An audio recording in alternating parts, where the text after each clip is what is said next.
threatens to kill her at one point. Yep. And then she goes and buys him a CD. Yeah. Welcome to SinCast, presented by Cinemasins.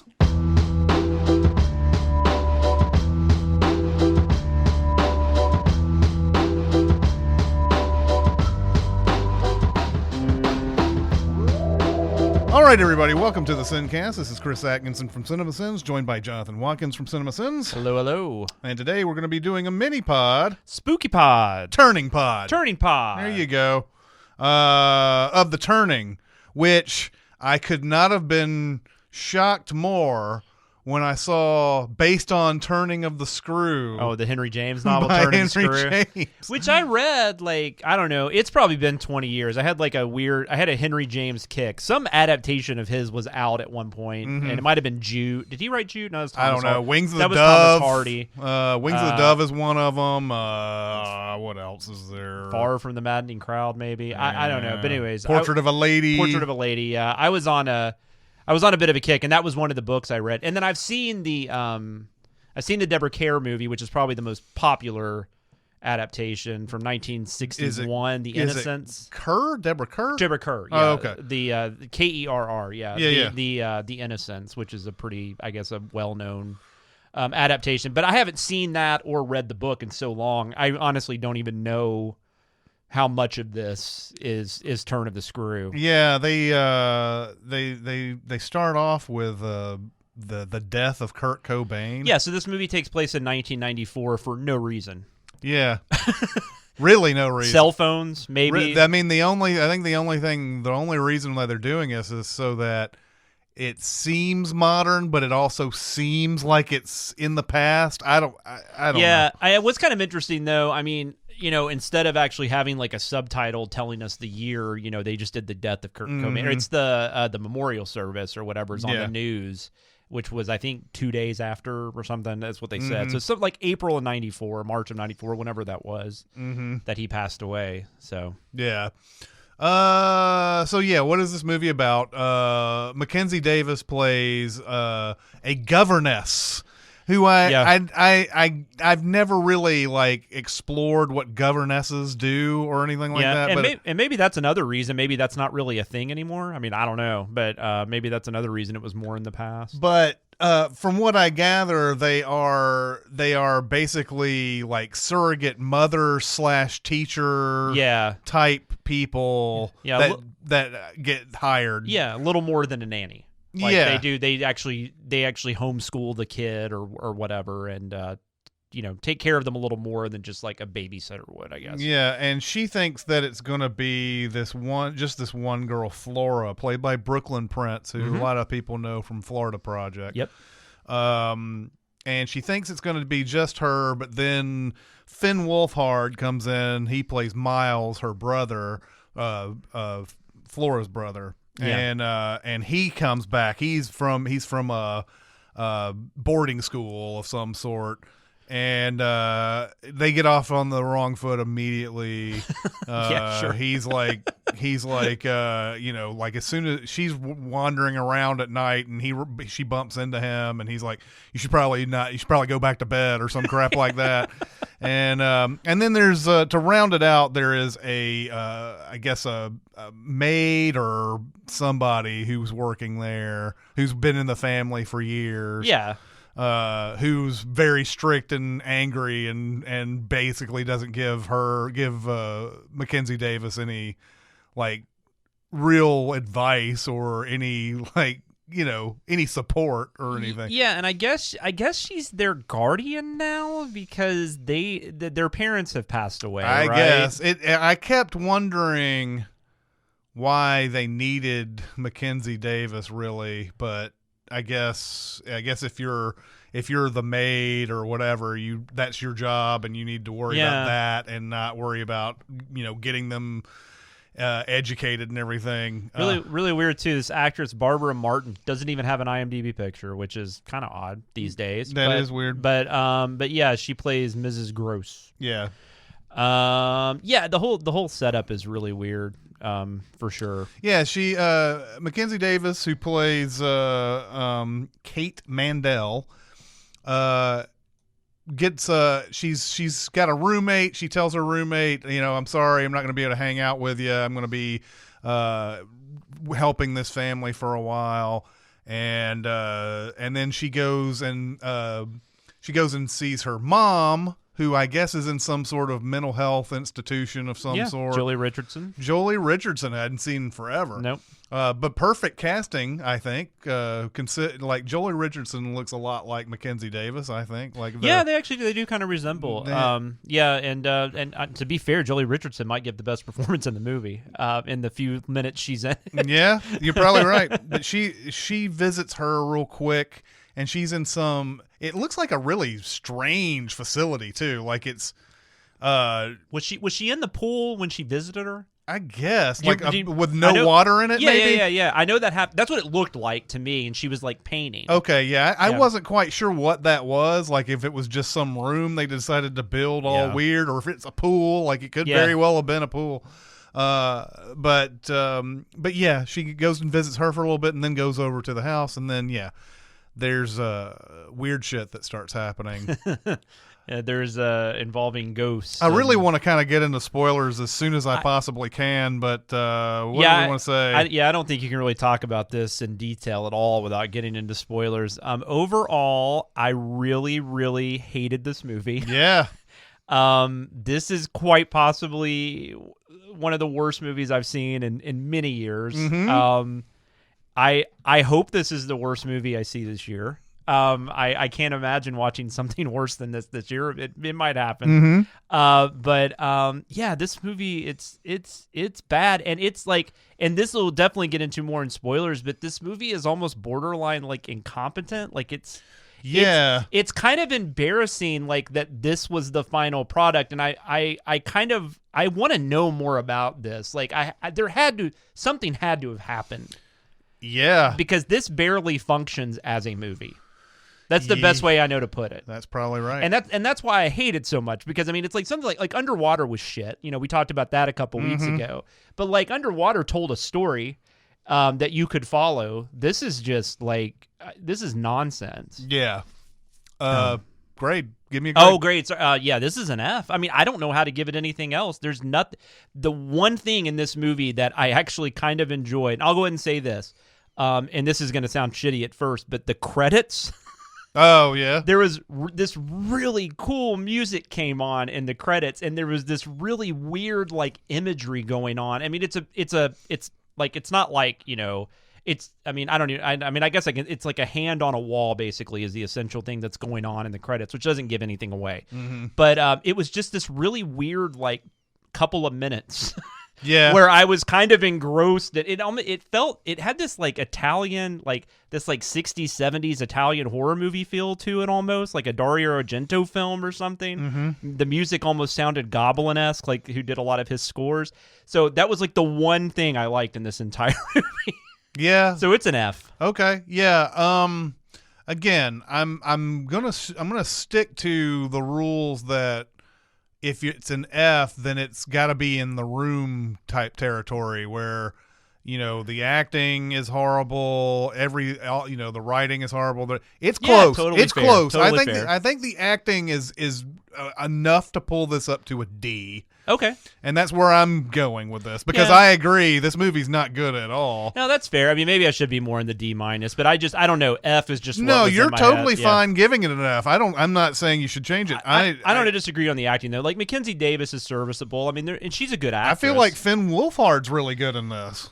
Yeah, we might disagree on that. Yeah? But, it's weird. I have a hard time judging children. Although I did think Brooklyn, is that her name? Brooklyn Prince. I thought she was perfectly fine in her performance. And I guess, but I feel like Finn's been in enough stuff to where I can judge him a little more, I guess. But, I mean, he's fine. He's fine. I don't think it's his fault. Yeah, in all truthfulness, it's hard to pinpoint whether or not they are doing a good job or not compared to considering what we get to by the end of this. But let's just go ahead and get into spoilers. Okay. No spoilers! Kevin Spacey is Kaiser Soze. Miss Luke's father is actually Darth Vader. She's the sister and the daughter. They just No. I'm reading the books. So yeah, I guess we are supposed to be led to believe by the end of this movie that Mackenzie Davis is also in that institution with her mom. I have no idea. I read on somebody actually said on Twitter that they felt this movie didn't even have a third act. I kind of agree with that. I really don't think this movie has an ending. Like at least not. And I mean, I don't even I don't know. It's almost like maybe they just didn't know how to end it and they just went with that. But I mean, I guess that's what we're supposed to take from it. I have a lot to say about this movie. Yeah. Weirdly enough, even though it's so bad that you can just write it off and everything. No, I agree. I want to try to speak coherently about it, even though I don't know what the fuck just happened. Yeah. But the very beginning of this movie, I don't know what the fuck happened. There's a person running to the gate. Yeah. And then some dude, I guess we think I think we're supposed to believe that's that Quint character. Yeah. We shows find out up later. and kills that person, I guess. But there's not any we don't know why they're running. We don't know. Yeah. I mean, I guess by the end of it, okay, Quint's a bad guy. That's why they were running. Yeah. So on and so forth. But there's the way it's shot. I don't know what's going on. Yeah, I agree. By the end of it, I can say, yeah, okay, that's what happened. But I just don't know. It's hard to tell. That story it's not telling a good story with the way it's shot and the way it's edited and the way there's nothing. A horror movie. I kept thinking of Shutter Island during this. Mm-hmm. It doesn't have any. There's no there's no story it tells to lay the groundwork for what it is about to get you into. Whereas with Shutter Island, we know immediately DiCaprio is looking for, the killer and whatever it is. Yeah. I can't remember the whole thing about Shutter Island, but we know immediately what Leonardo DiCaprio wants to do in Shutter Island, and it has a basis for everything that we see as the movie goes along. I don't know how you feel about Shutter Island. No, I actually like Shutter Island quite a bit. So I know what you're talking about. But this movie just doesn't have any kind of it. We don't know what we're supposed to be scared of in this. I agree. We don't know what it is. We don't see the kids really talking to anybody, even though there's a point where Finn Wolfhard says something like, Quint, I guess he says Quint, I'm not sure. He says that your tattoo is sexy or something like that. Yeah. And we're like, who's that? Yeah. There's even movies, and I don't like movies like this in general, where the kids see something that the adults don't, and like Mama and these type of movies. I don't like any of these movies. Mama's way better than this. Yeah, I would agree. But I don't like that shit anyway. But we don't even know who it is. We don't see anything.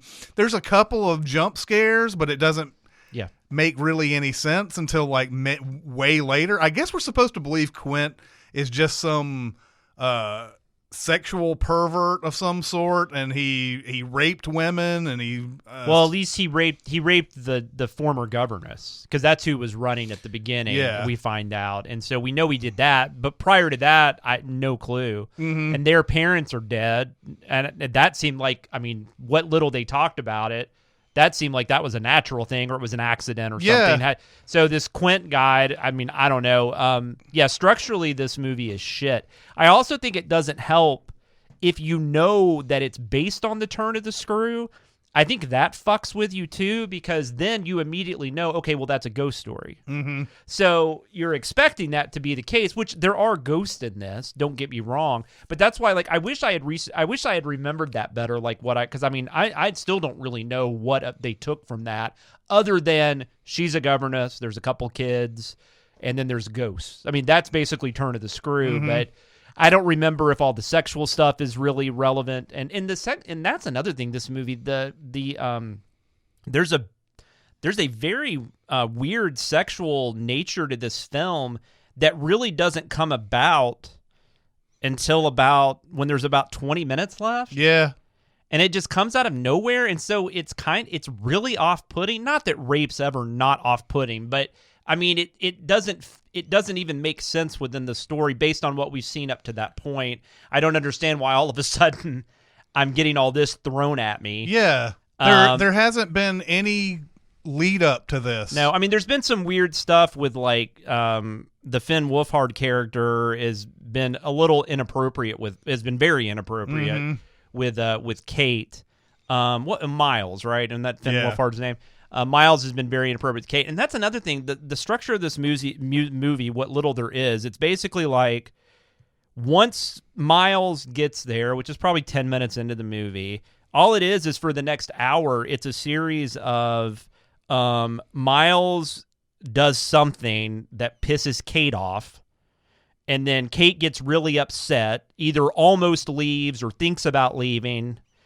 Then, for whatever reason, she decides that she can't, and she tries to make up with him. And she never puts out that. I don't think she does put out she doesn't talk to her roommate or something in the movie and say, I need to see this through. These kids are troubled, or anything like that. She makes some random comment that she made a promise to the Brooklyn Prince. But that's it. But that's it. There's no reason behind that drive other than she made this stupid promise. And then if you're right, and the ending is supposed to say that she was never even there. Or is that what you said? I'm sorry. Yeah, it seems she's in the institution with her mom is sort of what they're saying. Or maybe she is that character and she's projecting that her mom's there. Right. Could be. Because it really, like I said, it really doesn't have an ending. And I'm not talking like Infinity War. I mean, like this movie really doesn't have an ending. It runs straight into a brick wall and goes to the credits. And I mean, I guess there probably are, and I'm sure, I hope there's a couple people that listen to this that really got something out of this and can talk to us about this, because, I don't want to sound like an idiot, but like I don't know what I'm supposed to think after I watch this movie. Nothing about this movie makes sense to me. Even if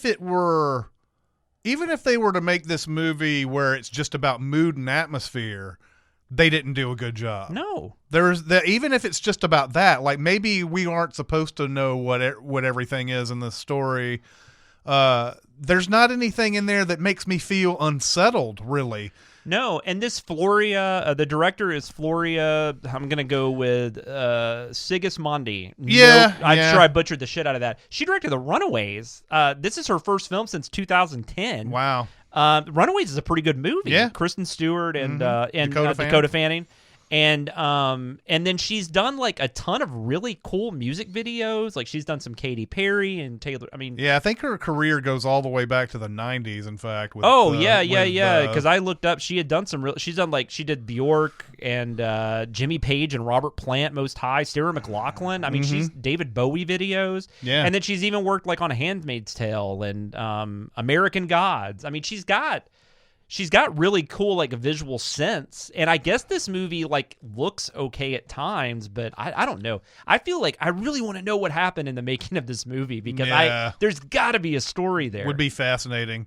Yeah, and even when the movie, like, you think it's really going to start kicking in and everything, it's all just a practical joke. Like when she sees who she thinks is Flora drowning in the pool. Yeah. And she goes running and jumps in the pool, and then finds out that Flora and Miles have just played a joke on her. Yeah, or you're gonna find out they're just like evil kids or something. And once this movie gets to its end, you can't even figure out why Miles is such a dickhead in this whole thing. Like there's no real reason for that either. No, and there's even that one point where he apologizes to her, and then you find out that's not real. Yeah, or something happens there. I'm trying. Because she like goes back a little. Like there are multiple times where she wakes up after something happens. Yes, I can't remember what happened there, because I remember like the maid fell off the stairs. And then Miles apologizes to her, and he's like, Mrs. Gross is dead, right? I don't know. And then I can't even. I saw this movie like less than 24 hours ago, and I can't remember what happened in that moment. But because that's right before it ends. So, and like literally like this, like you said, it just kind of goes into a brick wall shortly after that, and then it's just credits. Yeah, because the best part of the everything movie that we see up until that point. Okay, so she looks at some drawings that her mom made, some like charcoal type of drawings. Yeah, they get like mailed to her or something. To her, and she's looking at the drawings, and then a whole bunch of stuff happens, and then by the end of it, it, like, after all of that, the maid dies and Finn Wolfhard's a dick to her again and all that. It goes back and she's been looking at these drawings the whole time. So all that shit didn't happen either. That's what it was. I think that might even be what I'm thinking about. Yeah, and then like she goes back and looks at them, and then we see her coming up to walk to her mom, and that's how the movie ends. Yeah, and it just and it doesn't even like give you like a clear picture of what's in that scene. Mm-hmm. Like you just kind of see like, I think, do you see the back of somebody or you see like a chair? I don't even remember. It's like not a really good picture. Like you can't really tell even what's going on within that moment. Yeah. And I'll just be honest. I don't get it. Yeah. Like whatever I'm supposed to get, I don't. And I've seen, like I said, other people have said they felt like there was not even a third act. So that's probably right. Yeah. I mean, because it kind of just, or there's not a second act depending on how you look at it. But it just kind of all of a sudden it just kicks into gear because it does that usual fuckery of, like random things will happen, but they're nothing major. Mm-hmm. And then, like you said, one of the events is the kids are fucking with her. It's not even a ghost. Yeah. And then she'll just, every now and then she'll see a ghost. Then Finn Wolfhard will piss her off or be inappropriate with her or scream at. He threatens to kill her at one point. Yep. And then she goes and buys him a CD. Yeah. that happens. And then Flora has some. It's exactly right though. And then Flora has this aversion to being taken off of the property, and and there has to be something to that, and then they just choose not to answer. There's nothing there. Like I'm like, oh, she's a ghost, or like she does. Yeah. Something. I kept looking for the she's dead or the kids are dead or And I can't remember if that's a thing in Turn of the Screw. I probably should have just looked up the Turn of the Screw information before we did this, but I can't remember if that's a thing in there. That's what I kept trying to think, and that was distracting me. Like I said, I kind of wish I didn't even know that it had anything to do with Turn of the Screw, but because I think that was kind of ended up being I guess you couldn't really blame the movie for that, but maybe you can. I don't know. It was a distraction for me for whatever reason. Yeah, I mean, and really all the jump scares in this are all I guess women that Quint killed. Or I guess. I mean, Mackenzie Davis sees a lot of images of just women in like mirrors and windows and things of that nature, and then I guess that's that governess the whole time. I don't know. Yeah, and then sometimes she'll see Quint's face or something, and then there's a point where there's a picture of, I guess it's that, whatever that governess's name was it the Jessel? The one that died? Yeah, it Jessel was her name? Yeah. There's a picture of her, it's a Polaroid that says, "You look good even when you're asleep." And that isn't even shown in the light of something that should be awfully scary. They didn't build up to that. It's just something that's just casually in Mackenzie Davis's possession. Yeah, well, then she also randomly finds, there's some other pictures she finds that they never go back to. It's of lingerie or something, like people in lingerie. Or... Yeah, to be scary, it would have been awesome if the Polaroid was of her, not of the governess. Yeah. And then she thinks it's Finn Wolfhard because he's been the dick the whole time. But then it turns out, there's a variety of ways to make this movie make sense, or at least give you the mood that I know what I'm supposed to be scared of.